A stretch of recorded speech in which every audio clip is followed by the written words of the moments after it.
यह पुस्तक लोकतांत्रिक राजनीति माइनस भाग 1 कक्षा 9 के लिए एनसीईआरटी की मुख्य पाठ्य पुस्तक है।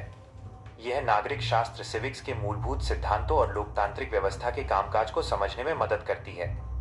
इस पुस्तक का संक्षिप्त सारांश नीचे दिया गया है। प्रमुख अध्याय और सारांश। 1. लोकतंत्र क्या? लोकतंत्र क्यों? इसमें लोकतंत्र की सरल परिभाषा और उसकी विशेषताओं के बारे में बताया गया है। यह स्पष्ट करता है कि लोकतंत्र शासन का वो रूप है जिसमें शासकों का चुनाव जनता करती है। 2. संविधान निर्माण। यह अध्याय दक्षिण अफ्रीका के उदाहरण से शुरू होता है और फिर भारतीय संविधान के निर्माण की प्रक्रिया को समझाता है। इसमें संविधान की आवश्यकता और उसके पीछे के मूल्यों प्रस्तावना पर चर्चा की गई है। 3. चुनावी राजनीति। भारत में चुनाव कैसे होते हैं? चुनाव आयोग की भूमिका क्या है और एक स्वतंत्र एवं निष्पक्ष चुनाव क्यों जरूरी है, इन विषयों को विस्तार से समझाया गया है। 4. संस्थाओं का कामकाज। इसमें देश चलाने वाली प्रमुख संस्थाओं जैसे विधायिका, संसद, कार्यपालिका, सरकार और नौकरशाही और न्यायपालिका के बीच के संबंधों और उनकी शक्तियों का वर्णन है।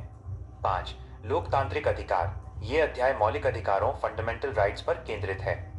इसमें बताया गया है कि वास्तविक लोकतंत्र के लिए नागरिकों के पास अधिकारों का होना और उनकी सुरक्षा होना कितना अनिवार्य है। निष्कर्ष। ये पुस्तक केवल रटने के लिए नहीं, बल्कि विद्यार्थियों में एक सचेत और जागरूक नागरिक बनने की समझ विकसित करने के लिए बनाई गई है। यह सिखाती है कि लोकतंत्र केवल एक सरकार नहीं, बल्कि जीने और सोचने का एक तरीका है। क्या आप इस पुस्तक के किसी विशिष्ट अध्याय, चैप्टर के बारे में अधिक विस्तार से जानना चाहेंगे?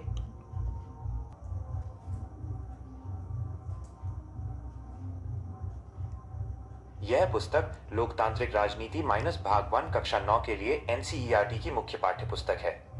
यह नागरिक शास्त्र सिविक्स के मूलभूत सिद्धांतों और लोकतांत्रिक व्यवस्था के कामकाज को समझने में मदद करती है। इस पुस्तक का संक्षिप्त सारांश नीचे दिया गया है। प्रमुख अध्याय और सारांश। 1. लोकतंत्र क्या? लोकतंत्र क्यों? इसमें लोकतंत्र की सरल परिभाषा और उसकी विशेषताओं के बारे में बताया गया है।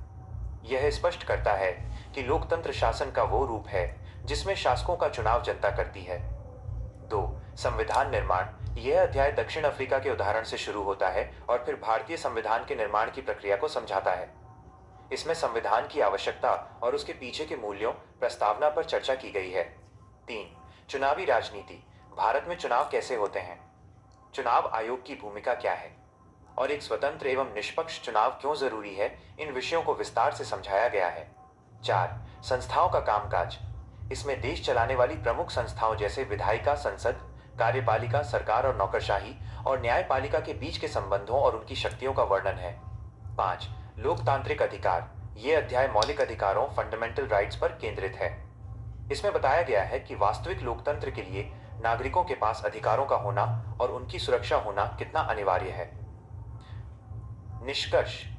ये पुस्तक केवल रटने के लिए नहीं, बल्कि विद्यार्थियों में एक सचेत और जागरूक नागरिक बनने की समझ विकसित करने के लिए बनाई गई है। यह सिखाती है कि लोकतंत्र केवल एक सरकार नहीं, बल्कि जीने और सोचने का एक तरीका है। क्या आप इस पुस्तक के किसी विशिष्ट अध्याय, चैप्टर के बारे में अधिक विस्तार से जानना चाहेंगे?